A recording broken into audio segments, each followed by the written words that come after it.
Clap de fin sur l'Ultra Trail World Tour 2017, circuit mondial qui propose d'explorer les 5 continents et les plus impressionnants reliefs de la planète. Coureurs élites ou simples amateurs se seront croisés, observés, parfois supportés pour le plus grand bonheur des organisateurs et des spectateurs, présents nombreux sur le bord des chemins. Direction le Cappadocia Ultra Trail en Turquie, terre de culture et d'histoire qui a laissé une trace de ses vestiges d'antan, offrant un décor qui ne vous laisse pas insensible. Puis nous irons en Afrique du Sud, sur les terres de Ryan Sandes, avec l'Ultra Trail Cape Town qui réserva bien des surprises. 2 courses sur 2 continents différents, de quoi ravir les trailers avides de découvertes et d'aventures.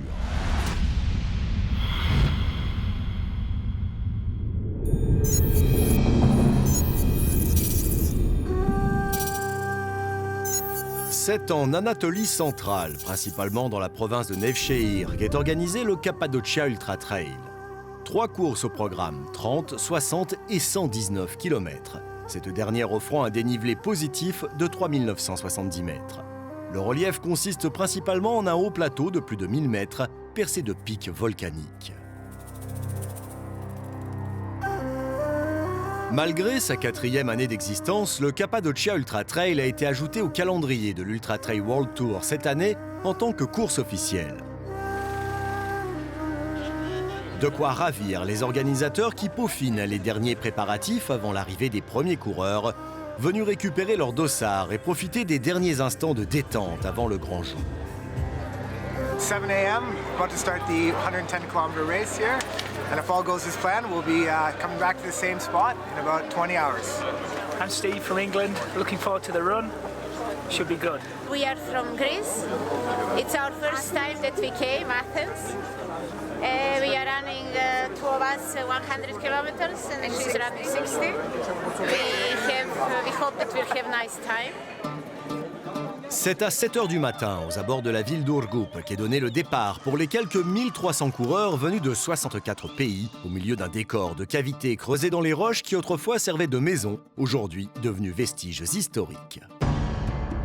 Malgré le temps clair et le soleil dominant, la température est encore fraîche. Il ne fait pas plus de 1 degré et les manches longues sont de rigueur. La Cappadocia est une terre des merveilles et les coureurs traversent sentiers, vallées et montagnes, observés par des dizaines de montgolfières multicolores qui jonchent le ciel.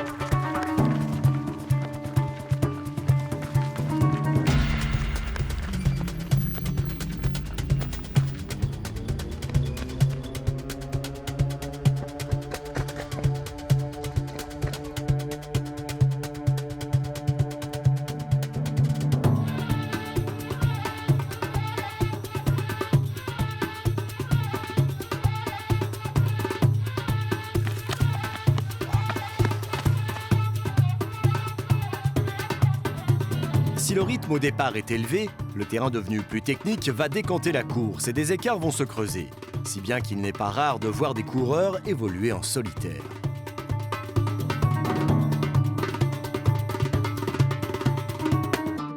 Gediminas Grinius, invité surprise et favori de cette course, déroule gentiment sa foulée et prend rapidement la tête devant une horde de coureurs grecs, bulgares et roumains tels que Radu Milea ou Andrei Gridin. La fraîcheur matinale a maintenant laissé place à la chaleur de midi, cycle de température particulier dans cette région au climat désertique.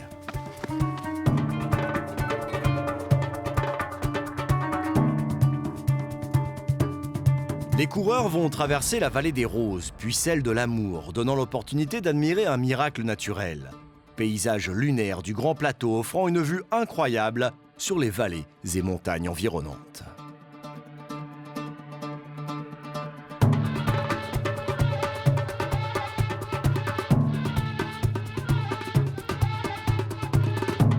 Derrière, on prend le temps d'admirer le paysage. On marche ou on trottine. C'est une balade à la fois sportive et ludique, tant les changements de terrain et la variété des reliefs se succèdent. Gediminas Grenius domine de la tête et des épaules, autant que le paysage grandiose qui s'offre à lui. Sur cette ligne de crête, la vue est imprenable. Le climat de la région est sec et les vues proposées semblent toutes droites sorties du pays d'Aladin.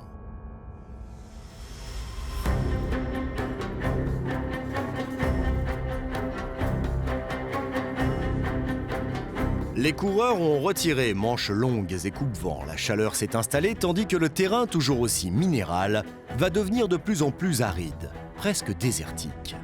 Vallons, gorges, plateaux et même cavités à franchir vont accompagner les trailers sur toute une journée.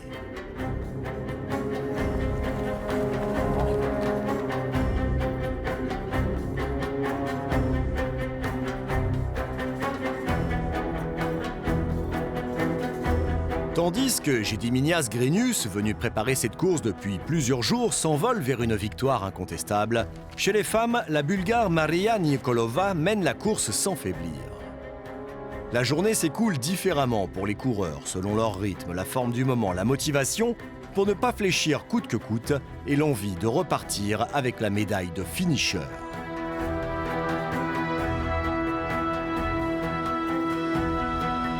Il ne manquait que l'eau pour compléter ce tableau majestueux et au détour d'un chemin aride, un lac, tel un mirage, fait son apparition. Le terrain se fait plus plat et les coureurs peuvent dérouler un peu plus.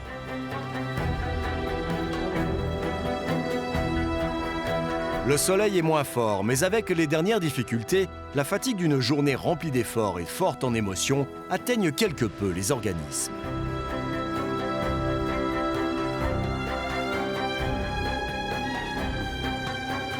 Si Gediminas Grenius est arrivé avant la nuit, remportant l'épreuve en 10h56.07, nouveau record de l'épreuve, pour d'autres, c'est avec la nuit que la course se termine. C'est le cas de Maria Nikolova, qui l'emporte en 14h26 chez les femmes, devant Cristiana Follador, l'italienne, et la russe Elena Poliakova. Les arrivées vont s'enchaîner au fil de la nuit, mais l'essentiel est de finir et garder un bon souvenir de l'épopée vécue, d'une invitation au voyage qui prend toute sa dimension sur ce parcours.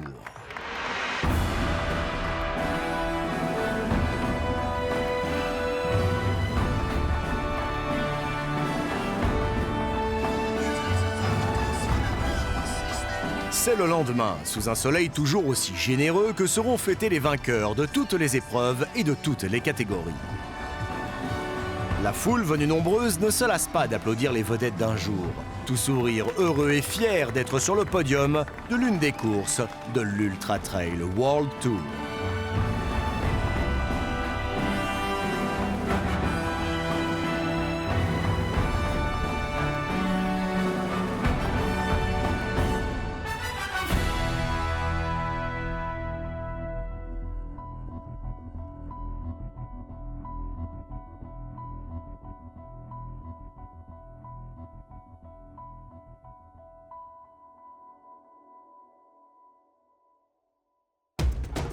Changement de continent sur la dernière course de la saison de l'Ultra Trail World Tour pour une destination de classe mondiale.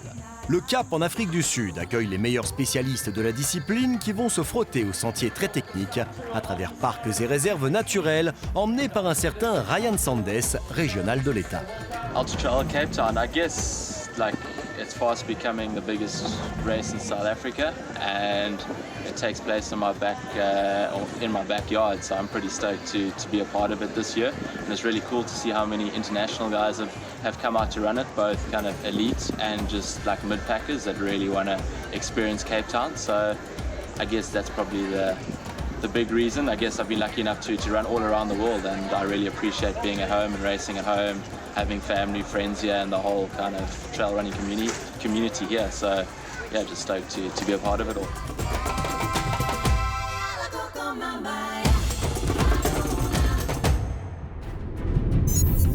C'est un tracé de 100 km pour 4240 mètres de dénivelé positif traversant toutes les sections de Table Mountain, les vignobles de Constancia, les pentes supérieures de Kisternborch, Nature Reserve et Devil's Peak qui font toutes partie du site emblématique du patrimoine mondial naturel et l'une des nouvelles 7 merveilles du monde.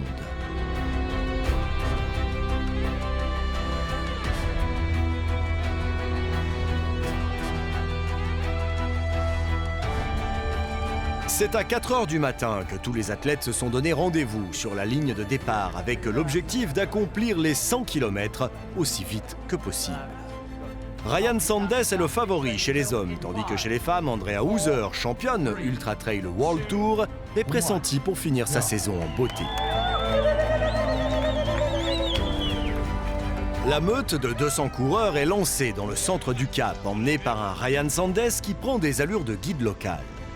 Le peloton, parti groupé à vive allure, va s'étirer peu à peu en quittant la ville pour les montagnes toutes proches.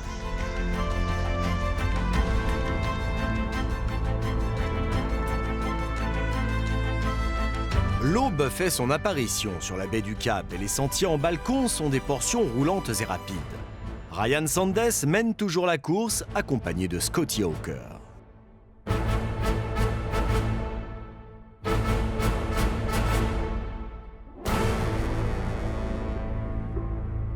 Derrière, les écarts commencent à se creuser. La vitesse à laquelle sont partis les premiers a fait des dégâts. Le soleil commence à pointer son nez, synonyme d'une chaude et longue journée qui s'annonce. 4 years ago, I was here and trained in Stellenbosch, and I know a bit the trails around Table Mountain. And then I saw the Ultra Trail Cape Town. I want to do once, and this year I had the possibilities. Le jour est complètement levé maintenant, et à la surprise générale, un seul homme a pris la tête, Prodigal Khumalo, lui aussi sud-africain. C'est l'heure des ravitaillements et il faut prendre des forces au sortir de la nuit. Ryan Sandes et Scotty Hawker ne traînent pas et comptent bien rattraper l'homme de tête qui file à vive allure.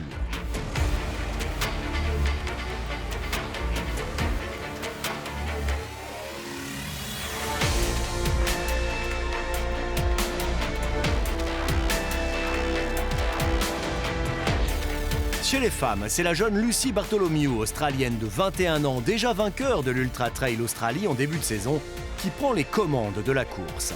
Elle est suivie de Robin Owen, qui évolue sur ses terres. On retrouve Andrea Hauser, qui semble avoir retrouvé des couleurs au ravitaillement. Alors que les coureurs retrouvent les bords de mer, Scotty Hawker est quelque peu distancé.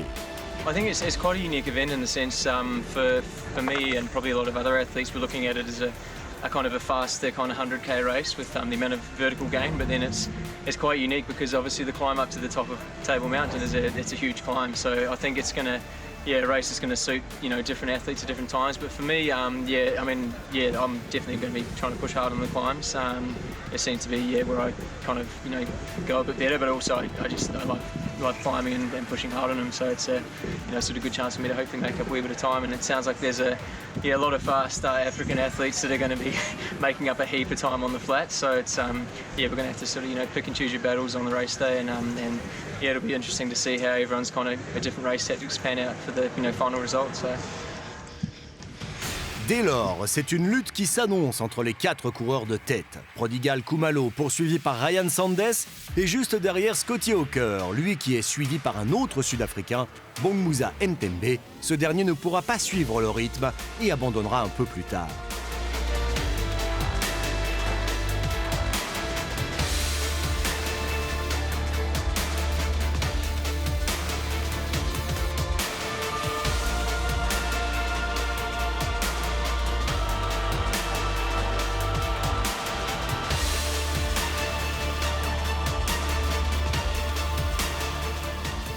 Looking composed. Oh, relax. Having a good time, man. That's what it's all about. Daniel Young, situé un peu plus loin, ne se mêlera pas à la lutte et semble vouloir profiter de la plage.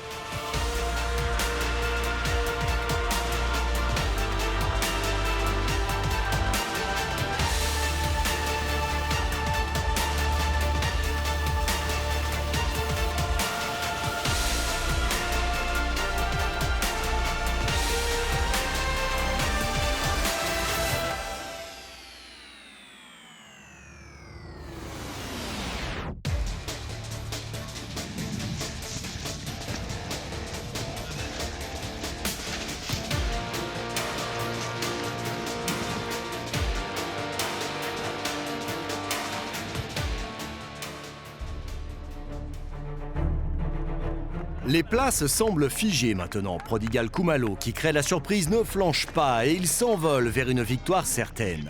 Il fait preuve d'une fraîcheur incroyable à ce moment-là de la course.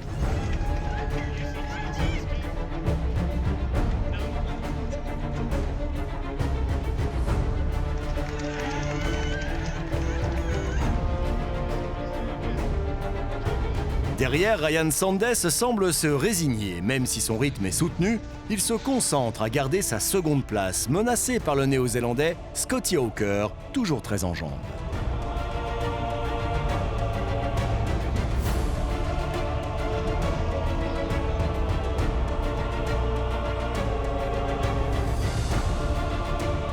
C'est en 9h51 que Prodigal Khumalo signe la première victoire de l'Ultra Trail Cape Town sous l'ère Ultra Trail World Tour. Ryan Sandes prendra la seconde place à quelques 5 minutes derrière. Puis Scotty Hawker complète le podium en un temps de 10h04 minutes et 27 secondes, tous heureux de boucler cette magnifique course. Diego Pazos, peu en vue pendant la course, terminera 9e. Lucy Bartholomew aura dominé la course féminine avec une belle 11e place au scratch. It's the last race of the season for me, so I really want to get out of this race just to really kind of like finish on a high, have a good time, and get to the beach afterwards. À 21 ans, Lucy Bartholomew s'adjuge son 2e 100 km cette année, tandis que Robin Owen termine seconde à 46 minutes de Lucy.